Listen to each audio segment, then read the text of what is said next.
안녕하세요. 이상일의 일석이조입니다. 오늘은 미국의 대통령 선거에 대해서 말씀을 드리고자 합니다.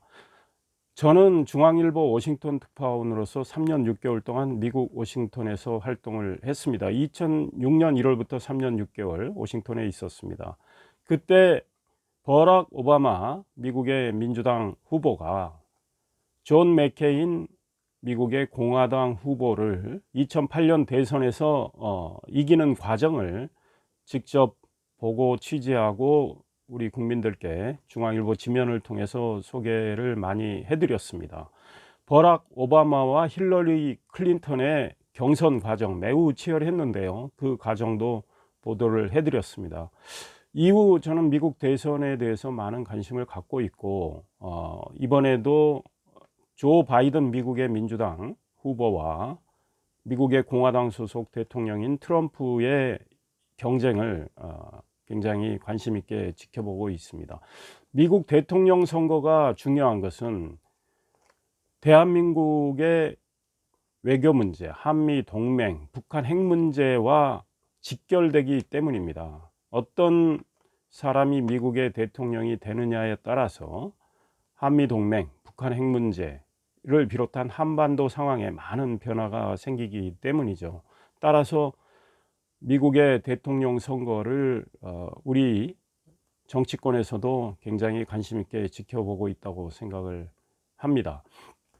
미국의 대통령 선거는 11월 3일 실시가 됩니다.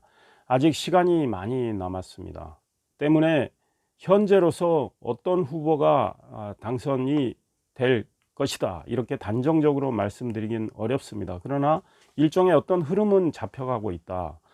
현재로서는 조 바이든 후보가 상당히 트럼프 미국의 대통령을 큰 격차로 앞서가고 있는데 바이든의 대세론이 조금씩 형성되고 있다 이런 생각을 하고 있습니다.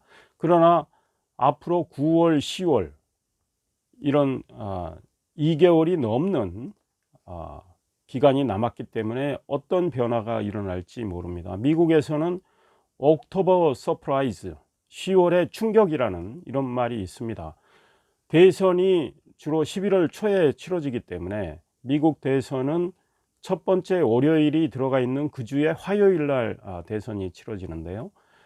그렇기 때문에 11월 초에 치러지는데 10월에 굉장히 미국 국민한테 표심에 영향을 줄 그런 충격적인 어떤 사건이 발생한다면 기존에 형성된 흐름과는 다른 흐름이 생길 수도 있습니다. 그래서 옥토버 서프라이즈를 위해서 트럼프가 어떤 의도된 행동을 할지 아직은 모릅니다.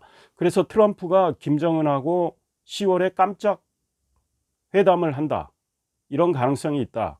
이제 이런 관측까지 나왔는데 현재로서는 그 가능성은 없어 보이고 트럼프 쪽에서도 김정은하고 만날 가능성은 없다. 이런 얘기가 나오기 시작을 했고요.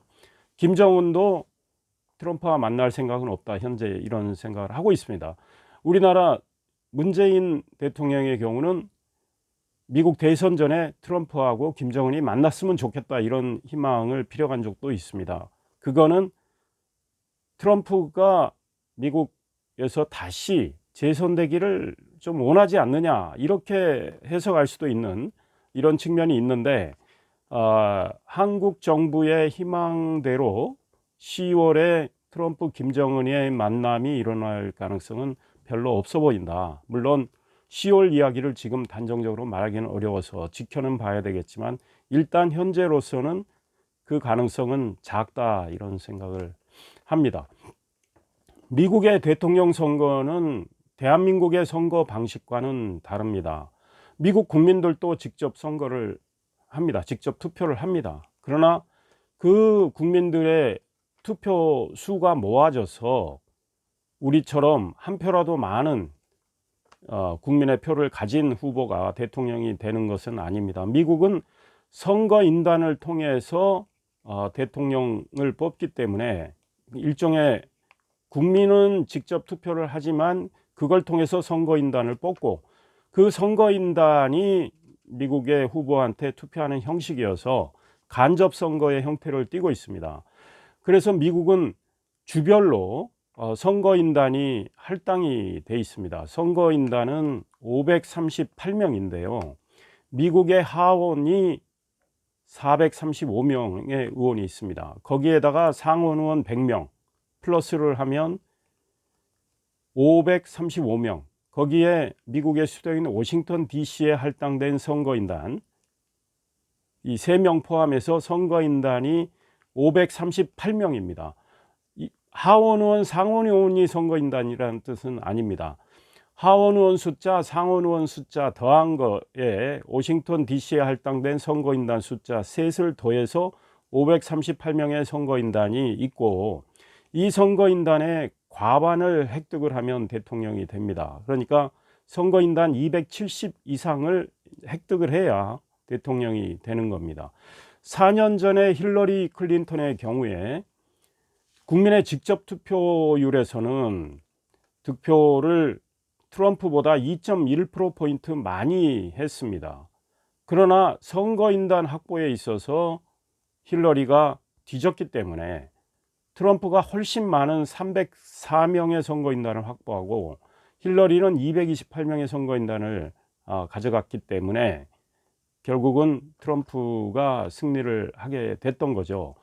미국의 선거인단 배분 방식은 50개 주에 2개 주를 빼고는 전부 승자 독식이라고 해서, 예를 들면 뉴욕주에 이번에 조 바이든과 트럼프가 후보로 나왔는데, 조 바이든이 뉴욕주에서 뉴욕주에 속한 주민들의 표를 한 표라도 더 얻으면 뉴욕주에 할당된 선거인단을 모두 가져가게 됩니다.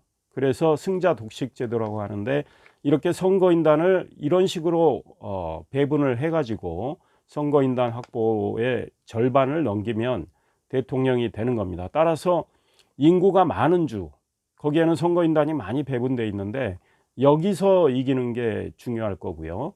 그 다음에 경합주라고 해서 영어로는 스윙 스테이트라고 하는데, 어떤 선거 때는 공화당, 어떤 때는 민주당, 이렇게 왔다 갔다 하는 이런 주를 경합주라고 합니다. 영어로는 스윙 스테이트, 왔다 갔다 한다는 거죠. 여기서 이기는 후보가 주로 선거인단을 많이 확보해서 대선에서 이기게 되는데, 4년 전에 힐러리는 전체적으로 여론조사에서 3.3%포인트 정도 앞서 나갔지만, 그래서 결과적으로 국민 전체 득표율에서는 2.1%포인트 이겼지만 경합주에서 많이 져가지고 그렇게 선거인단을 많이 확보하지 못했던 겁니다.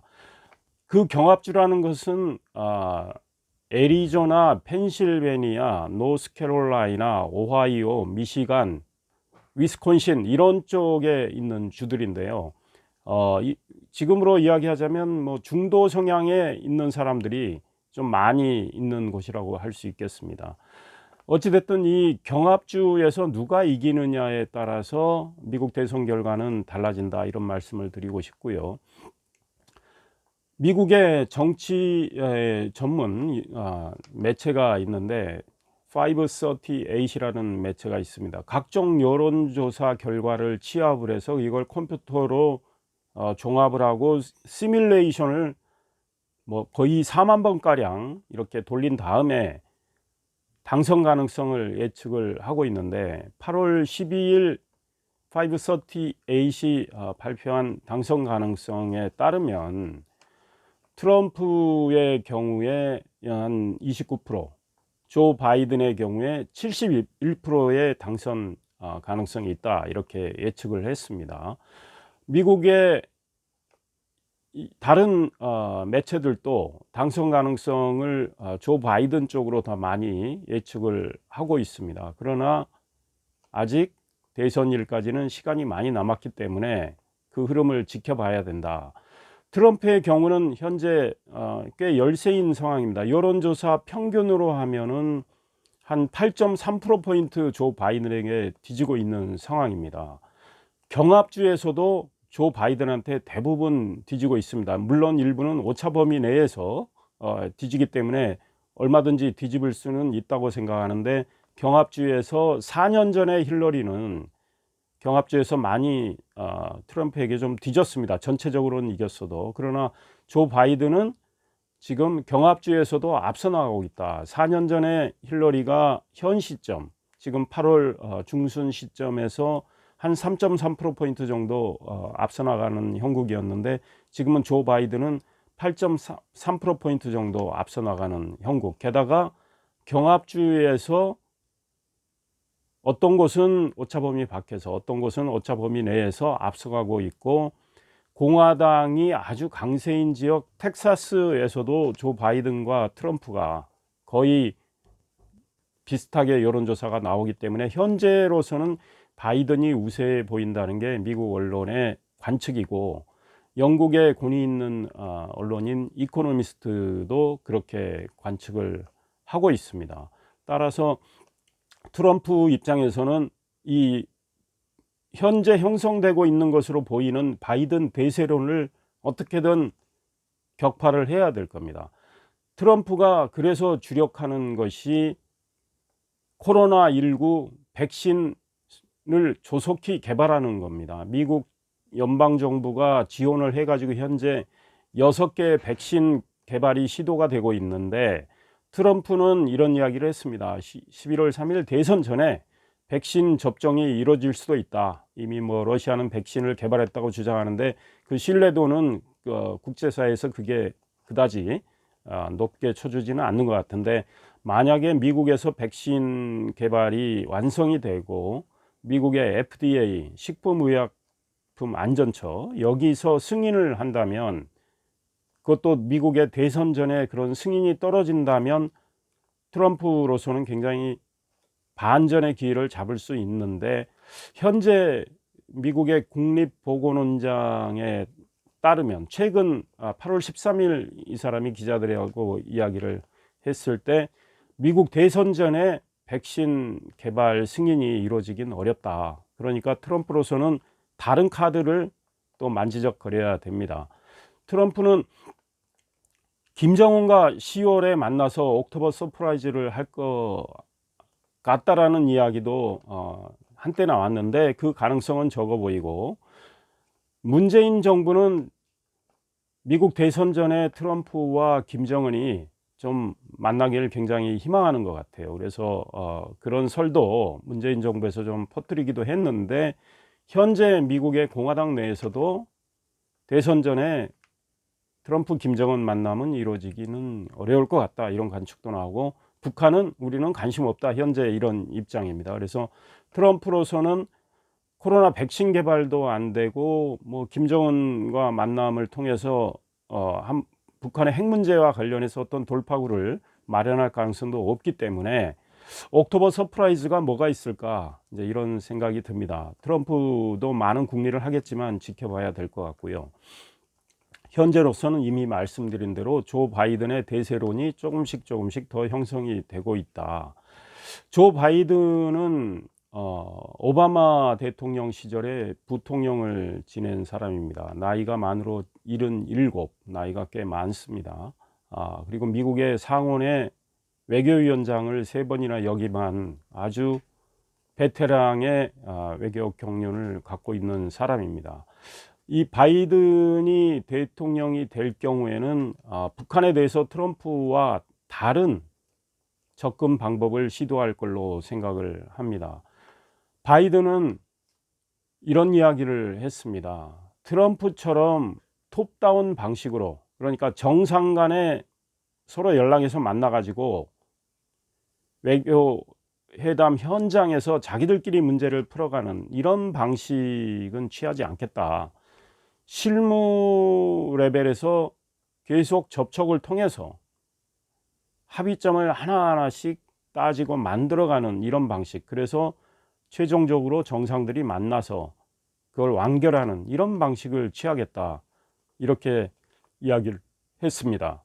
북한 입장에서 김정은은 트럼프와 단독으로 만나서 트럼프만 잘 구슬리면 자기들이 원하는 걸 얻을 수 있겠다 해서 트럼프의 그 톱다운 방식을 김정은은 굉장히 선호했다고 저는 생각합니다. 그러나 바이든이 되면 그런 방식은 통하지 않을 거다. 이제 이런 이야기고요. 바이든의 그 외교와 관련해서 많은 조언을 하고 있는 조셉 나이 하버드 대학교 석좌 교수, 나이가 80이 넘은 분이고 굉장히 유명한 사람이죠. 이 조셉 나이가 최근에 한국의 염재호 전 고대 총장과 대담에서 한 이야기가 있습니다. 문재인 정부의 평화주의는 의도는 뭐 좋아 보이지만 김정은에게 그다지 통하지는 않을 거다. 평화주의가 역사적으로 적에게 통한 경우는 거의 없다. 그런 사례를 찾아보기 어렵다. 고모부를 고사총으로 쏴 죽이고 이복형을 암살한 김정은을 상대로 평화주의가 먹힌다고 생각한다면 순진하다. 이제 이런 이야기를 했고, 조 바이든이 될 경우에 트럼프와는 다른 접근 방식을 취할 거다. 이제 이런 이야기를 했습니다. 조 바이든의 경우 한미 동맹을 굉장히 중시를 하고 있습니다. 그래서 한미 동맹을 강화를 하고, 조셉 나이도 그런 이야기를 했습니다. 한국이 한미 동맹을 보다 강화를 해야 이 중국과의 관계에서도 한국이 국익을 보다 더 관철할 수 있을 거다. 이런 취지의 이야기를 했는데, 조 바이든은 한국과의 동맹을 강화하는 노력을 할 겁니다. 트럼프처럼 한미 동맹의 어떤 가치 이를 깊이 생각하지 않고 그냥 돈을 요구하는 차원에서 미군을 주둔시키고 모든 것을 돈으로 따지는 이런 차원에서 접근하는 경우 조 바이든은 그렇게 하지는 않을 거다. 이제 이런 이야기가 나오고 있습니다. 그래서 한미 동맹을 굳건히 하면서 북한의 핵 문제를 완전히 해결하는데 주력을 이제 할 걸로 보입니다. 그러면 북한과의 상당히 긴장과 갈등이 예상이 될 수 있습니다. 그러나 북한에게 선심 쓰듯 북한의 요구를 다 들어주고 북한의 핵은 폐기하지도 않고 동결하고 뭐 북한의 핵 문제 해결을 이월하고 지연시키는 이런 차원에서 협상은 이루어지지는 않을 걸로 봅니다. 그래서 저는 개인적으로는 조 바이든이 대통령이 당선되는 것이 대한민국 국익에 더 부합하다 이런 생각을 하고 있습니다. 조 바이든은 최근 부통령 후보를 지명을 했습니다. 카멀라 해리스 상원 의원인데요. 상원 의원 초선입니다. 나이는 55살. 흑인 여성입니다. 미국의 여성이 부통령 후보로 지명되기는 세 번째고 흑인 여성이 부통령 후보로 지명된 건 처음입니다. 따라서 조 바이든이 당선이 된다면 미국 역사상 처음으로 흑인 여성 부통령이 나오게 되고요. 조 바이든은 나이가 많습니다. 그래서 조 바이든이 당선이 된다면 조 바이든의 임기는 저는 4년으로 끝날 거로 생각을 합니다. 그래서 그렇다면 미국의 부통령인 카멀라 해리스가 민주당의 대통령 후보가 될 가능성도 상당히 크다. 만약에 카멀라 해리스가 미국의 대통령 후보가 된다면 흑인 여성으로 처음 미국의 주요 정당의 대통령 후보가 되고 만약에 또 당선이 된다면 4년 뒤에 미국 역사상 처음으로 흑인 여성 대통령이 나오는 것이죠. 미국에서는 현재 해리스 이펙트라는 말이 생겼습니다. 해리스 효과라는 말이 생겼는데 이 카멀라 해리스가 굉장히 야무지고 당찬 여성입니다. 그래서 미국의 지금 현재 부통령 공화당 소속이죠. 마이크 펜스 부통령을 저격하는데 굉장히 적임자를 골랐다 이런 평가가 나오고 있고 해리스는 바이든과 처음 유세해서 그런 아주 야무진 모습을 보여줬습니다. 해리스는 미국 이 나라가 온전한 게 없다. 자녀, 교육, 건강, 경제 어느 것 하나 온전한 게 없다. 이게 트럼프가 나라를 망치고 있다. 이런 이야기를 했고요. 조 바이든은 미국이란 지금 이 나라가 정상이 아니다. 트럼프의 국정 운영은 엉망진창이다. 이런 이야기를 했습니다. 사실 이 말을 우리 대한민국에 그대로 갖다 써도 저는 맞다고 생각합니다. 문재인 정부의 국정 운영 엉망진창이고 나라 운영이 정말 정상이 아닙니다. 어찌됐든 조 바이든은 트럼프의 국정 운영에 대해서 해리스와 함께 아주 집요하게 지금 공격을 하기 시작을 했습니다. 그래서 조 바이든의 경우에 오는 17일부터 20일 미국의 전당대회가 열리게 되는데요. 조 바이든은 리더십 매터스, 결국 리더십이 문제다, 이런 취지의 연설도 할 거라고 하고요. 유나이팅 아메리카, 미국의 통합에 대해서도 이야기를 할 거라고 이제 알려지고 있습니다. 트럼프는 지금 미국을 분열시킨 인물이고 트럼프의 리더십은 엉망이기 때문에 미국 대통령의 리더십을 회복을 하고 미국을 통합을 하겠다, 이제 이런 메시지를 보내고 있습니다. 해리스를 지명한 효과가 어떻게 나타나냐면 바이든의 지지율의 약간의 상승, 그 다음에 바이든 선거 자금의 대폭 증가, 이런 결과로 지금 나타나고 있습니다. 바이든과 해리스가 나타나서 연설을 했을 때 24시간 하루에 모아진 후원금이 3천만 달러, 약 355억 정도 되는데, 그건 기존의 1,000만 달러의 거의 3배에 달하는 모금이 이루어지고 있습니다. 그래서 이제 조 바이든과 해리스 이 조합으로 인해서 미국의 소위 민주당 지지층은 더욱 결집이 되고 있다. 4년 전에 힐러리가 전체 여론조사에서 트럼프에 앞섰고, 그러나 선거인단 선거에서 많이 졌는데, 그때는 특히 스윙 스테이트, 이미 말씀드린 경합주에서 힐러리가 많이 졌는데, 그때 힐러리가 진 까닭 중에 하나는 미국의 소위 민주당 쪽에 버니 샌더스 상원 의원이 대선 도전했다가 힐러리에게 졌지만, 이 사람과의 갈등과 반목이 있어가지고 결국은 버니 샌더스 지지층이 힐러리를 그다지 지지하지 않았기 때문에 힐러리가 졌다라는 이런 관측이 있는데, 이번의 경우에 바이든의 경우는 그렇게 미국 민주당 내에 분열 양상은 나타나고 있지 않기 때문에 바이든의 승리 가능성이 더 커지고 있다, 이런 생각이 듭니다.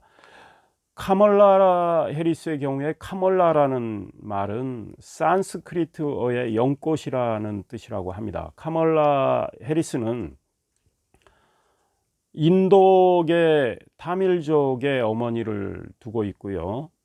자메이카계 아버지를 두었습니다. 물론 둘은 해리스가 어렸을 때 이혼한 상황이고, 해리스는 이제 어머니 쪽에서 이렇게 교육을 해서 컸는데, 그래서 어머니 쪽의 애정이 훨씬 강합니다.